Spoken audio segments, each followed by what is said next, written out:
Kasman. Dalam kesempatan ini saya ingin berbagi dengan kawan-kawan bagaimana membangun sebuah akun Facebook keren. Sebuah Facebook yang keren yang mengandalkan kepada seperti yang sudah banyak diceritakan para mastah, yaitu membangun dari asumsi Facebook sebagai kolam persepsi. Nah, kolam persepsi ini dalam beberapa literatur yang paling mudah kita temukan bahwa persepsi itu adalah sebuah tindakan menyusun, mengenali, dan menafsirkan informasi sensoris guna memberikan gambaran dan pemahaman tentang lingkungan. Jadi misalkan kita melihat sebuah pemandangan gunung Merapi dari kejauhan, maka proses-proses sensoris kita melakukan satu pengumpulan informasi yang kemudian tersusun sebagai, jika itu hijau misalkan pemandangannya, kita sebut Merapi itu hijau. Jika pada saat Merapi sedang meletus, mungkin kita punya persepsi bahwa Merapi adalah gunung yang relatif sangar gitu barangkali gambarannya. Nah, itulah yang paling prinsip adalah bagaimana proses sensoris itu mengumpulkan semua informasi ketika melihat, mendengar maupun merasakan. Tetapi pada umumnya yang paling banyak ditentukan atau dibahas orang adalah tentang persepsi yang dibangun dari penglihatan. Jadi pada akhirnya persepsi meliputi semua sinyal dalam sistem saraf manusia yang kemudian distimulasi secara fisik dan kimiawi oleh organ pengindra. Jadi awalnya persepsi yang masuk pada otak manusia adalah dibangun dari kemampuan panca indera manusia itu mendapatkan informasi, lalu mengolahnya secara fisik jika betul disentuh barangkali. Kalau dia hanya sebagai pendengaran, ya tentu dengan mengandalkan indera dengar atau telinga. Jika visual, dia akan mengandalkan indera penglihatan. Jadi semua informasi yang ditangkap panca indera manusia diolah secara fisik dan kimia, lalu informasi secara sensoris itu menjadi bagian yang ditanam sebagai sebuah persepsi yang ada pada otak manusia. Nah, persepsi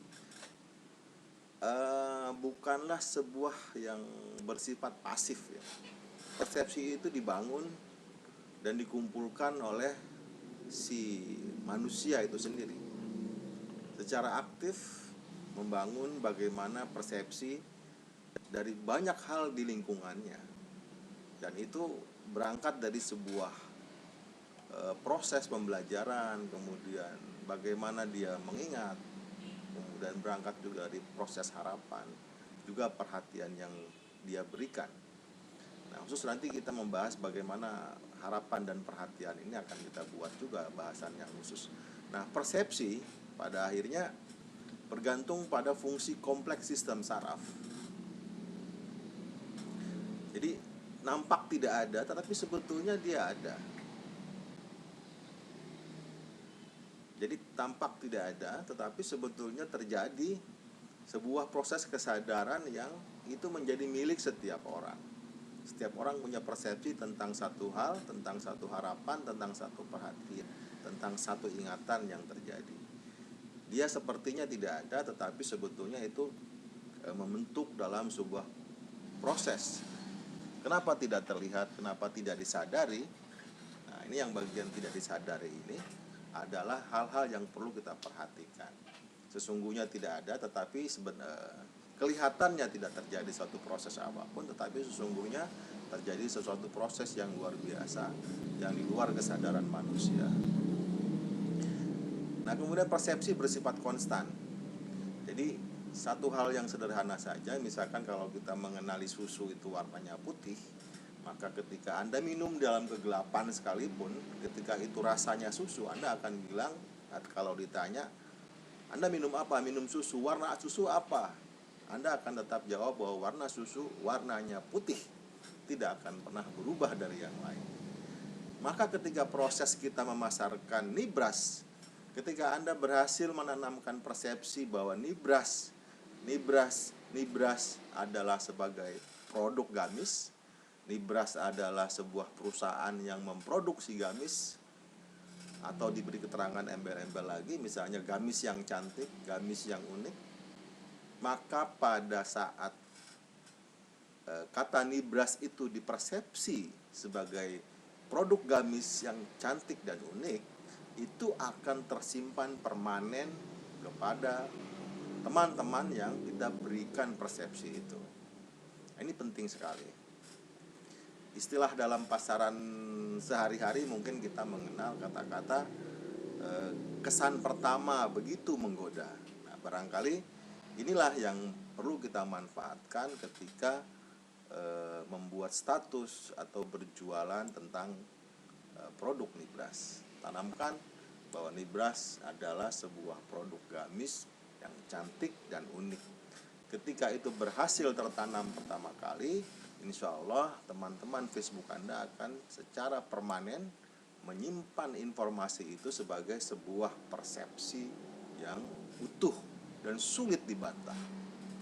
Kemudian yang kedua atau selanjutnya lagi adalah bahwa setiap kali kita melakukan suatu pemberian informasi untuk membangun persepsi, sesungguhnya akan dipengaruhi oleh setidaknya 4 hal dari pertemanan kita. 4 hal ini, pertama, bahwa seseorang akan mudah dengan terbuka segera mempersepsikan Nibras sebagai produk gamis cantik dan unik jika dia, teman di Facebook kita itu adalah seseorang yang memang memiliki minat terhadap gamis. Kebetulan misalkan gamis yang bahannya tidak gerah atau gamis yang bahannya murah. Jadi nanti ada satu penanaman upaya lagi bahwa produk gamis Nibras atau Nibras produk gamis cantik dan unik itu misalnya sudah masuk kepada salah satu perihal yang kita butuhkan bagaimana cara menanamkan secara efektif, yaitu bahwa gamis itu adalah bagian dari minat teman Facebook Anda. Nah, kemudian yang perlu diperhatikan adalah memanfaatkan secara teoritis bahwa latar belakang seseorang itu akan mudah menerima persepsi yang kita buat. Kalau sebuah keluarga berawal dari kebiasaan memakai gamis, maka ketika kita perkenalkan Nibras sebagai produk gamis, maka persepsi yang akan diterima atau yang akan diberikan respon kimiawi otak maupun kimiawinya tadi akan begitu saja dia terima tanpa sebuah pertimbangan-pertimbangan yang rumit. Jika latar belakangnya adalah teman kita dalam Facebook, orang yang sudah biasa mengenal gamis, orang yang sudah tidak antipati lah setidaknya, kalaupun memang dia belum mencintai produk gamis. Kemudian yang ketiga, berdasarkan latar belakang yang terjadi pada pengalaman teman kita di Facebook. Jika mereka punya pengalaman disakiti oleh seseorang yang secara visual ditangkap, maksud saya, jika seseorang punya pengalaman buruk dengan orang yang memakai gamis misalnya, maka dia akan agak kesulitan menerima pertemanan kita atau menerima pemberian persepsi kita tentang gamis. Nah, ini perlu didalami apakah seseorang punya pengalaman buruk terhadap gamis. Misalnya saja dia, contoh lain ini misalkan dia pernah pakai gamis kemudian naik motor ternyata nyangkut ke rantai misalkan. Nah, ini dia akan tertanam sebuah persepsi bahwa pakai gamis itu beresiko terhadap kecelakaan karena bajunya panjang lalu masuk ke rantai lalu tergulung dan jatuh dari kendaraan misalkan. Nah, ini perlu kita cari tahu sedikit apakah seseorang punya pengalaman buruk terhadap memakai gamis maupun terhadap penglihatan dia pada pengalaman orang lain tentang memakai gamis. Tapi semakin positif pengalaman dia, maka akan lebih mudah orang yang menjadi teman kita di Facebook itu menerima apa yang persepsi ingin kita bangun. Nah, kemudian yang terakhir adalah mungkin ini menyangkut sedikit ideologis ya. Ada orang yang sudah biasa bercelana jin, tinggal di suatu lingkungan yang jarang sekali ada contoh-contoh orang mengenakan busana muslimah. Nah, mungkin ini agak sulit menerima bagaimana gamis itu bagian dari fashion islami, fashion syar'i, kemudian tetap juga bagian dari fashion yang trendy. Jadi barangkali ini pun menjadi salah satu pertimbangan kita bagaimana untuk mencari memudahkan kita memberikan persepsi tentang produk yang ingin kita jual. Jadi tadi saya agak melompat sedikit ya antara persepsi langsung ke Facebook, langsung pertemanan. Jadi intinya adalah yang ingin saya simpulkan dari cerita ini nanti akan lebih tergambar lagi saat teman-teman bisa melihat gambar yang saya buat, rangkumannya nanti akan terlihat. Nah, ini kemudian yang menyangkut pada persepsi visual dan persepsi audio. Jadi ketika semakin banyak dalam satu upaya penanaman persepsi itu indera yang menerima itu lebih banyak. Jadi misalnya contoh sederhana begini saja lah. Anda membaca sebuah teks buku itu hanya mengandalkan visual. Tapi ketika Anda melihat film yang hidup kemudian ada musik ilustrasinya, maka di sana akan lebih mudah Anda mempersepsikan apa yang ingin diceritakan dari sebuah video itu. Jadi maksud saya adalah sebanyak-banyaknya kita memanfaatkan media-media yang memungkinkan indera orang yang akan menerima persepsi itu terlihat aktif dan menerima informasi-informasi yang disampaikan. Nah, jadi ini masuk kepada Facebook. Nah, harusnya saya di sini tadi bicara Facebook ya, nah, karena biar agak cepat sedikit ini videonya. Jadi pada prinsipnya pekerjaan membuat Facebook itu atau membuat akun Facebook adalah suatu tindakan atau suatu upaya bagaimana membentuk persepsi teman melalui status FB yang kita buat dengan mengirim informasi khusus melalui indera penglihatan dan pendengaran. Karena dimensi Facebook itu hanya ada dua itu sementara ini, maka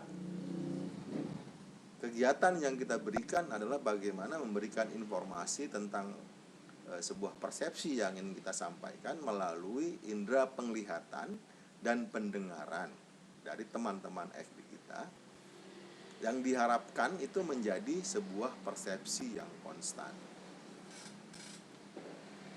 Nah, ini ada istilah persepsi yang konstan ya. Ini perlu saya sampaikan sedikit bahwa persepsi itu akan bersifat konstan loh. Jadi ketika Anda tadi saya katakan pernah mengenali susu itu warnanya putih pertama kali, persepsi itu akan tetap terbawa ketika Anda minum susu di kegelapan. Jadi walaupun nggak melihat produknya, nggak lihat barangnya gitu, kalau Anda sudah awalnya tertanam bahwa susu adalah warnanya putih, maka akan permanen tertanam sebagai sebuah persepsi yang konstan namanya.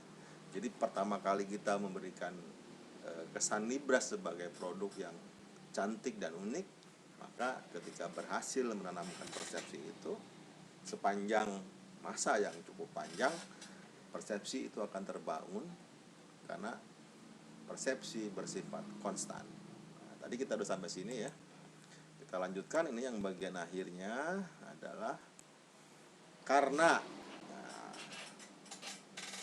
upaya dari Facebook status kita adalah membangun sebuah persepsi, syukur-syukur nanti akan bersifat konstan, maka agar upaya ini efektif perlu dicarilah pertemanan yang, nah ini kembali kepada teorinya, yaitu kepada orang atau teman yang kita cari itu adalah orang-orang yang relatif memiliki minat, latar belakang, pengalaman, dan sikap yang relatif sama.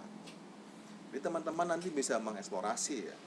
Misalkan seorang yang kita butuhkan itu adalah pertemanan untuk menjual gamis. Nah, kawan-kawan bayangkan kira-kira orang seperti apa sih ya yang memiliki minat gamis ini?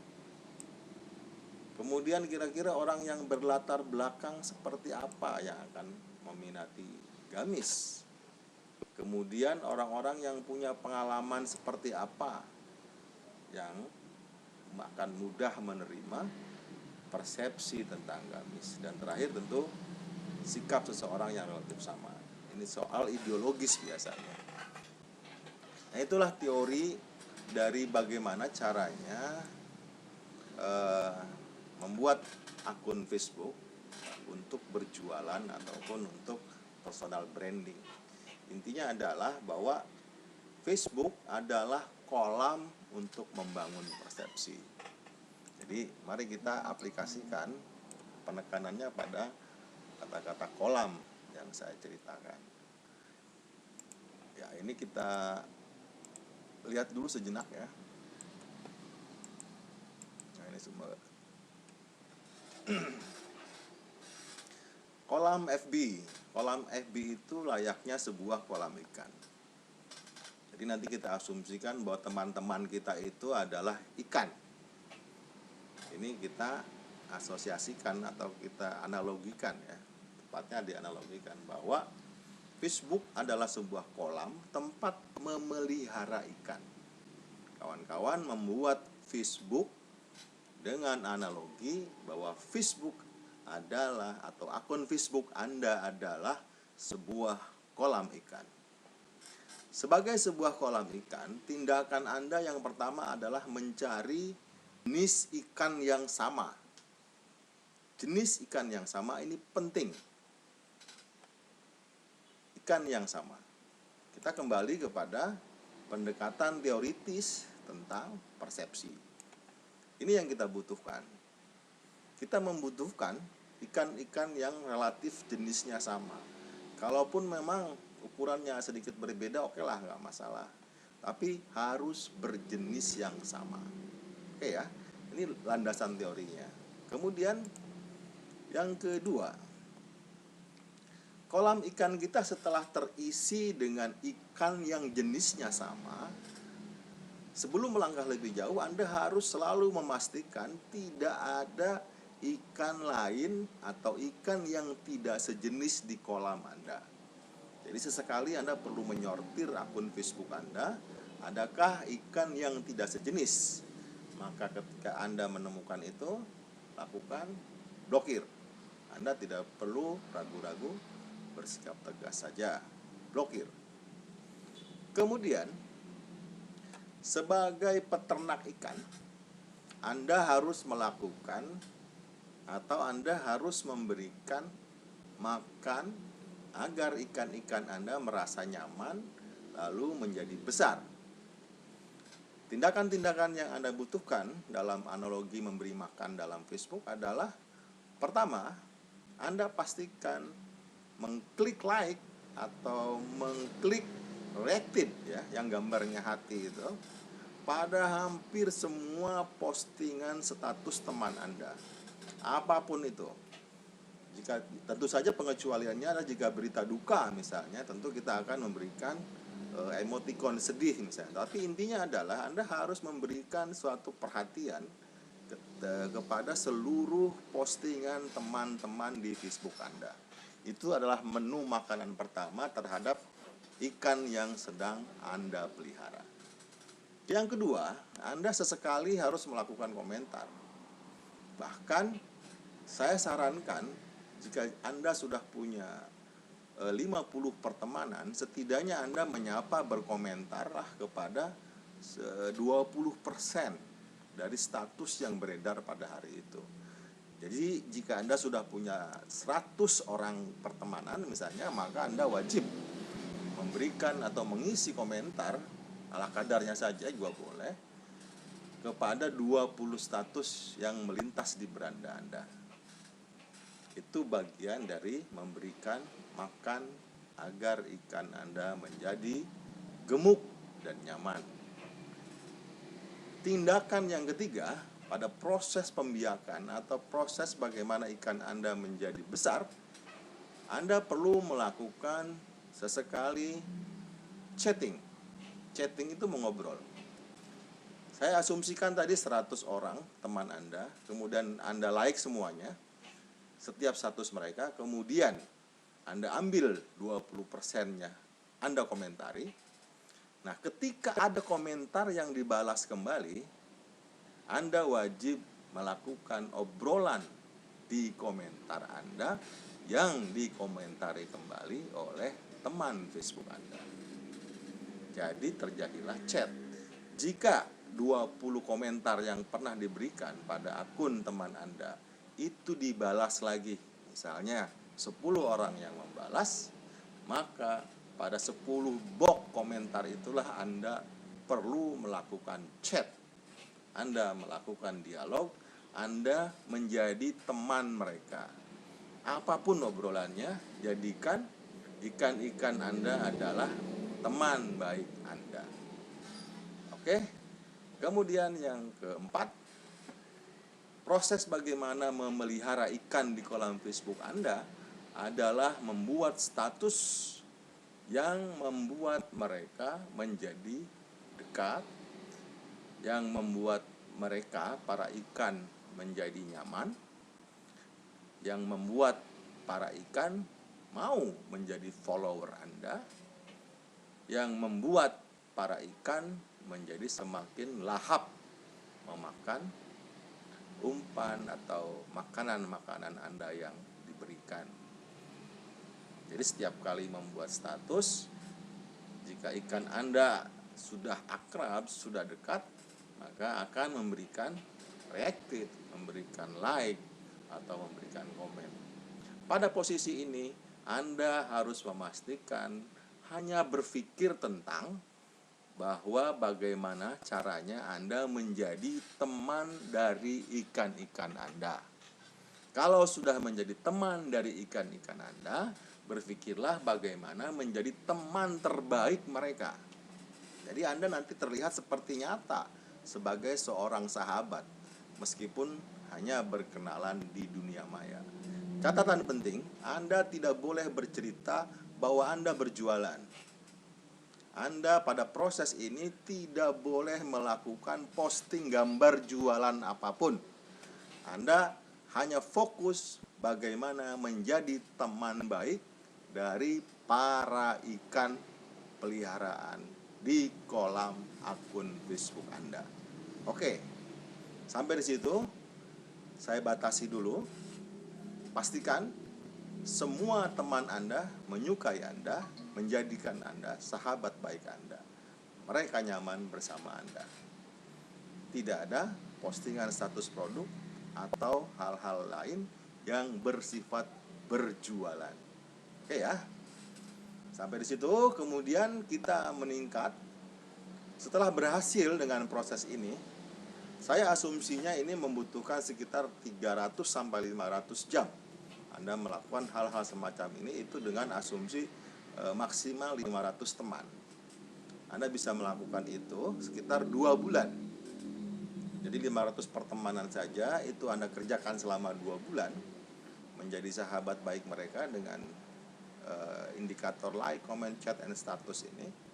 Maka pada saat itu terjadi, sudah menjadi nyaman sedemikian rupa, maka di bulan ketiga, catatannya 500 saja untuk 2 bulan itu, Anda sudah mulai melakukan hal-hal yang menjurus kepada bagaimana menjual produk Anda. Tapi ingat, pada bulan ketiga, saat awal Anda memperkenalkan diri sebagai penjual, Anda harus melakukan hal-hal yang sangat covert, sangat terselubung. Itu yang pertama. Jadi bagaimana mulai mengail atau memanen ikan-ikan kita di bulan ketiga tadi, Anda tidak bisa langsung mengatakan bahwa saya berjualan gamis nibras. Tapi cobalah Anda tunjukkan sekali postingan yang menunjukkan Anda mengenakan produk itu. Biarkan teman-teman Anda melihat bahwa Anda terlihat nyaman, terlihat asik dengan produk itu. Yang penting ada kata kunci, satu hal saja, misalkan dengan sebuah cerita yang agak sederhana. Misalnya begini, Anda posting gambar Anda ketika memakai produk nibras dengan sebuah status yang sederhana. aku barusan beli gamis baru, ternyata asik juga. Atau hal lainnya, misalnya dikirimin temen nih gamis, cobain ah. Itu yang dimaksud dengan covet. Anda menceritakan sebuah produk, tetapi Anda tidak terang-terangan mengatakan ini sebuah produk, tapi dibungkus, dikemas sedemikian rupa dalam sebuah aktivitas dan status yang terlihat wajar saja. Oke, sampai di situ. Ciri dari covet selling adalah pertama, tidak ada harga. Yang kedua, masih hanya bersifat umum. Misalnya dia bercerita hanya soal gamis. Nanti ketika ada yang bertanya, gamis apa sih Mbak? Nah, baru di situ akan muncul jawaban Anda. Ini gamis ini beras dan selanjutnya. Jadi covet selling itu sebuah promosi yang diselubung sedemikian rupa sehingga teman-teman Anda tidak merasa sedang diiklanin. Karena semua ikan nggak mau diiklanin, semua ikan itu nggak mau nerima umpan kalau tahu ada kailnya. Jadi perlu dibungkus mata kail itu agar ikan mau menangkap dari umpan kail yang kita harapkan memanen ikan-ikan. Kemudian yang kedua, bagaimana mengail. Cara mengail berikutnya adalah dengan melakukan copywriting. Nah, copywriting ini butuh serius sedikit latihan. Karena saya sendiri dari beberapa kali mencoba copywriting tidak selalu berhasil. Ini butuh proses waktu. Nanti kita ceritakan secara khusus.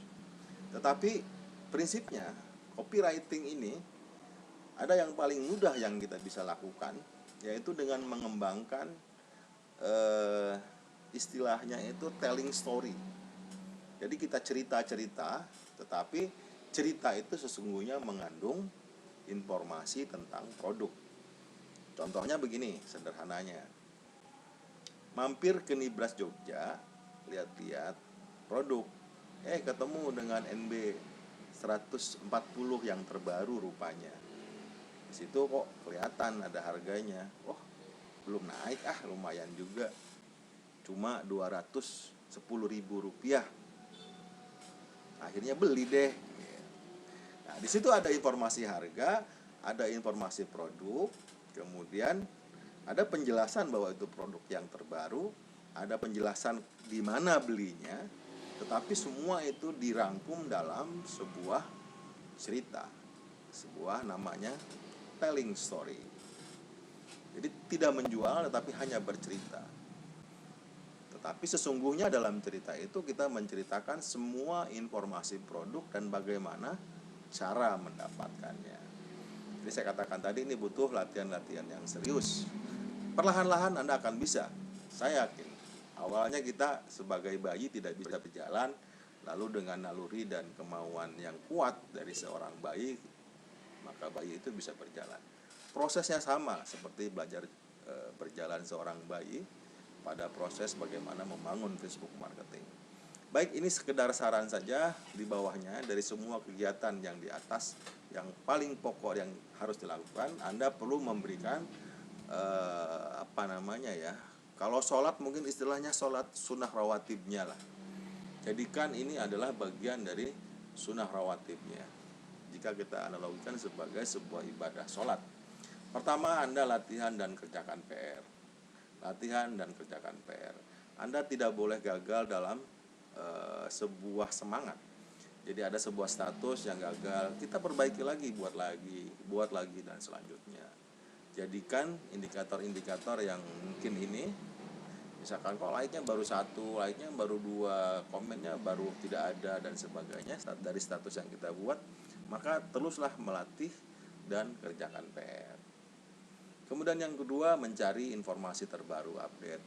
Ini nanti saya sediakan di informasi, setidaknya saya dari grup WA maupun grup Facebook, teman-teman akan mengeksplorasi informasi-informasi yang bisa saya sampaikan.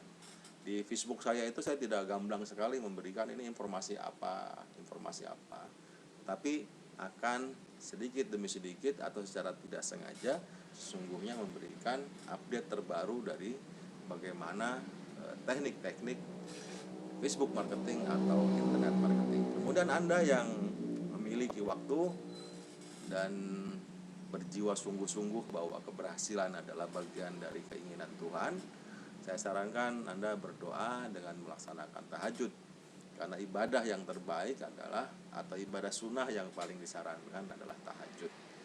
Maka ini kalau sedikit berdalil, ini kan ayatnya jelas ya. Fatahajjat bihi nafilatalak, ada makomah mahmuda dan sebagainya. Jadi mintalah Facebook Anda menjadi bagian dari jalan rizki yang diberikan oleh Allah. Wasilahnya melalui Facebook marketing, wasilahnya melalui Nibras Fashion, wasilahnya dimulai dari sebagai dropshipper. Saya kira itu saja yang bisa saya sampaikan. Videonya sudah sangat panjang sekali. Semoga nanti tetap bisa diunggah ya. Terima kasih.